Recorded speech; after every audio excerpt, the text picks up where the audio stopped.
Hello বন্ধুরা, 1200 দিন কঠোর পরিশ্রম করে তৈরি করা স্বপ্নের জাহাজ টাইটানিক কেবলমাত্র 2 ঘন্টার মধ্যে কেন ডুবল? 10ই এপ্রিল 1912 এই দিনটি টাইটানিক বিশ্ব রেকর্ড গড়ার উদ্দেশ্যে যাত্রা শুরু করে।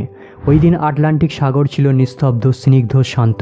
জাহাজে 1500 প্যাসেঞ্জারে উপস্থিত রয়েছে, আর জাহাজের ডকে লাখো দর্শক ভিড় করে তার বন্ধু আত্মীয়দের আলবিদা জানাচ্ছে। কিন্তু বাইরে থাকা জনগণ কখনোই জানতো না যে তারা তাদের প্রিয়জনদের চিরজীবনের জন্য আলবিদা জানাচ্ছে। কারণ 1200 দিন তৈরি করা এই জাহাজটি মাত্র 2 ঘন্টার মধ্যেই ডুবে যায়। কিন্তু এই জাহাজটি ডোবার কারণ কী ছিল? জাহাজটি ডোবার 107 বছরের মধ্যে অগন্তি তথ্য ব্যাখ্যা করা হয়েছে, যা ছিল সবই অস্পষ্ট। তার মতো এক্সপার্টরা যে বিষয়টিকে বেশি গুরুত্ব দিয়েছে তা হলো টাইটানিক জাহাজ ডোবার পেছনে রয়েছে কিছু ক্রিমিনালের ষড়যন্ত্র। অর্থাৎ টাইটানিক জাহাজকে ইচ্ছাকৃতভাবে ডুবিয়ে নিষ্পাপ মানুষগুলিকে হত্যা করা হয়েছিল। কিন্তু আজ আমি আপনাদের জানাবো সেই সময় পৃথিবীর সবথেকে মূল্যবান, বিলাসবহুল, শক্তিশালী জাহাজ টাইটানিকের এমন 6টি ভুল ছিল যার কারণে এই প্রকাণ্ড জাহাজটি ক্ষুধার্ত আটলান্টিক দানবের পেটে চলে যায়। যদি এই 6টি ভুল না করতো তাহলে আজ টাইটানিক ধ্বংস হওয়ার পরিবর্তে সফল হওয়ার কারণেই বিখ্যাত হতো। অ্যামেজিং দুনিয়া চ্যানেলের আরও একটি নতুন এপিসোডে আপনাদের ওয়েলকাম জানাই। টাইটানিকের নির্মাণ শুরু হয় 1907 সালে। প্রায় 3 বছর আর 2000 ওয়ার্কারের কঠোর পরিশ্রমের পর জাহাজটি তৈরি করা হয়। জাহাজটি সম্পূর্ণরূপে তৈরি হয়ে যাওয়ার পর বাকি ছিল টেস্ট করার কাজ। জাহাজ কোম্পানি তখনই আত্মবিশ্বাসের সাথে গর্ব করে যখন জাহাজটি যথাভাবে টেস্ট পাস করে। টেস্ট রেজাল্টের পর গোটা বিশ্বে নিউজের মাধ্যমে মার্কেটিং করা হয়, যার হেডিং ছিল আনসিঙ্কেবল টাইটানিক, অর্থাৎ জীবনে না ডোবা জাহাজ তৈরি করা হয়েছে। মার্কেটিংয়ের কয়েকদিনের মধ্যেই টিকিট শেষ হয়ে যায়। এই লাক্সারি জাহাজটি চাপার জন্য এতই টিকিটের রিকোয়েস্ট ছিল যে টিকিটগুলি ব্ল্যাকে বেচতে হয়েছিল। সেই সময় একটি টিকিটের মূল্য ছিল ভারতীয় টাকায় 4,80,000। এরপরের সময়টি ছিল 10ই এপ্রিল 1912, অর্থাৎ এই দানবীয় জাহাজটির যাত্রা। জাহাজটি যাত্রা শুরু করে ইংল্যান্ডের সাউথহ্যাম্পটন থেকে। গন্তব্যস্থল ছিল আমেরিকার শহর নিউ ইয়র্ক। মিস্টেক নাম্বার 1, দুপুর 2টোয় টাইটানিক তার যাত্রা ঘোষণা করে দেয়। আর ঠিক সেই সময় থেকেই শুরু হয় ভুল। জাহাজের ক্যাপ্টেন স্মিথ ছিল একজন একরোখা ব্যক্তি। তিনি ঘোষণা করেন আমাদের 7 দিনের মধ্যেই নিউ ইয়র্কে পৌঁছাতে হবে। কম সময়ে আটলান্টিক সাগর পাড়ি দিয়ে রেকর্ড গড়ার ভূত তার মাথায় চাপে, আর সে জাহাজের গতি বাড়িয়ে দেয়। এটি ছিল প্রথম ভুল।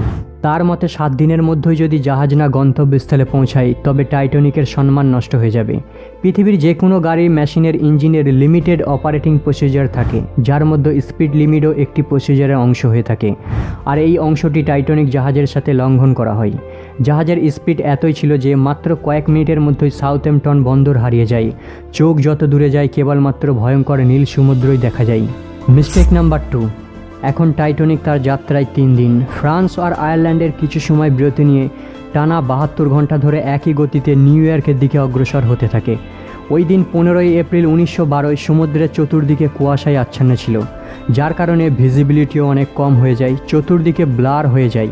ওই সময় আরও একটি জাহাজ যেটি টাইটানিকের থেকে কিছু মিটার আগে ছিল, ওই জাহাজের ক্যাপ্টেন ওয়্যারলেস রেডিওর মাধ্যমে টাইটানিক জাহাজকে সংকেত দেয় যে তাদের সামনে প্রকাণ্ড হিমশৈল রয়েছে। এক্সপার্টরা বলেন এই সংকেতটি প্রায় 6 বার দেওয়া হয়, কিন্তু ক্যাপ্টেন স্মিথ এই ইম্পর্ট্যান্ট মেসেজটিকে ইগনোর করে। তাদের কাছে নর্মাল হলেও এই ভুলটি ছিল জাহাজ ডোবার দ্বিতীয় কারণ। তাছাড়া টাইটানিক সেই সময় লাক্সারি জাহাজ হওয়ার কারণে জাহাজের ফার্স্ট ক্লাসে অনেক ভিআইপি ছিল। ওয়ার্কাররা তাদের সেবায় ব্যস্ত থাকায় কেউই এই সংকেতটি লক্ষ্য করেনি। যদি এই সিগন্যালটিকে সিরিয়াসলি নেওয়া হতো তাহলে টাইটানিক নির্দিষ্ট সময়ের আগেই হয়তো গন্তব্যস্থলে পৌঁছে যেত। মিস্টেক নাম্বার 3, টাইটানিক হিমশৈলের সংকেত মিস করে। অন্যদিকে তার স্পিডও প্রচণ্ড। টাইটানিক সোজা আইসবার্গের দিকে এগিয়ে যাচ্ছে, কিন্তু তখনও টাইটানিককে রক্ষা করা যেত, কারণ কিছু পাহারাদার তখনও অ্যালার্ট ছিল, যারা দূর থেকে যে কোনো বিপদের সংকেত দেখা পেলেই ক্যাপ্টেনকে সঙ্গে সঙ্গে খবর দিত। কিন্তু দূরের হিমশৈল দেখার জন্য তাদের কাছে কোনো দূরবীন ছিল না। এটি ছিল তাদের তৃতীয় মিস্টেক। ক্যাপ্টেনকে তারা তখনই সংকেত পাঠায় যখন জাহাজ একদম কাছাকাছি চলে আসে। ফুটবল মাঠের মতো প্রচণ্ড হিমশৈল তারা দেখতে পায়, কিন্তু ততক্ষণে তাদের অনেক দেরি হয়ে যায়, কারণ আইসবার্গের অনেক কাছাকাছি তারা চলে আসে। মিস্টেক নাম্বার 4, মাঝে মাঝে আটলান্টিক সাগরে হিমশৈলের মুখোমুখি হয় নাবিকরা। যাদের তারা সহজেই হ্যান্ডেল করে নেয়। ক্যাপ্টেন স্মিথ এমনই কিছু ভেবেছিল। আইসবার্গ দেখা মাত্রই ক্যাপ্টেন জাহাজের ইঞ্জিন বন্ধ করার আদেশ দেয়, একই সাথে টাইটানিকের ডিরেকশন পরিবর্তন করারও আদেশ দেয়।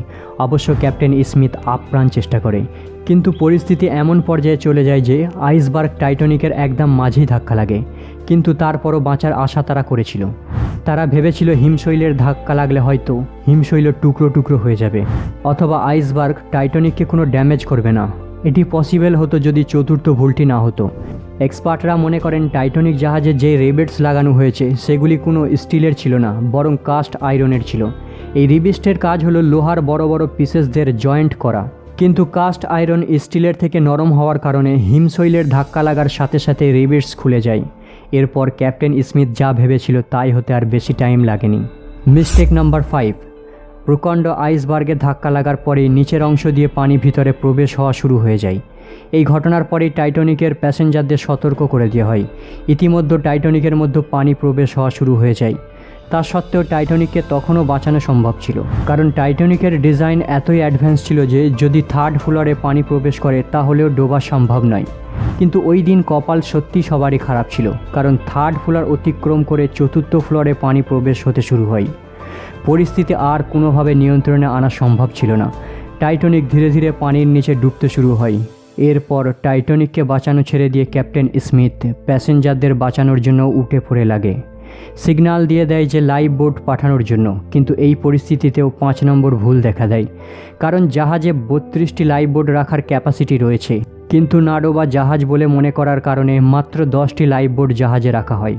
যেখানে প্যাসেঞ্জার ছিল 1500, সেখানে লাইফ বোট মাত্র 10টি। Mistake number 6। চতুর্দিকে কান্নার হইচই। সকলেই চায় ওই 10টি লাইফ সেভিং বোটের মধ্যে চাপতে।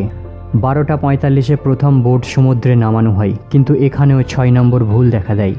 হইচইয়ের কারণে বোর্ডে প্যাসেঞ্জার পূরণ না করেই ছেড়ে দেওয়া হয়, যার মধ্যে সকলেই ছিল ফার্স্ট ক্লাসের প্যাসেঞ্জার, অর্থাৎ জাহাজে যারা ধনী ব্যক্তি ছিল তাদের প্রথমে সুযোগ দেওয়া হয়।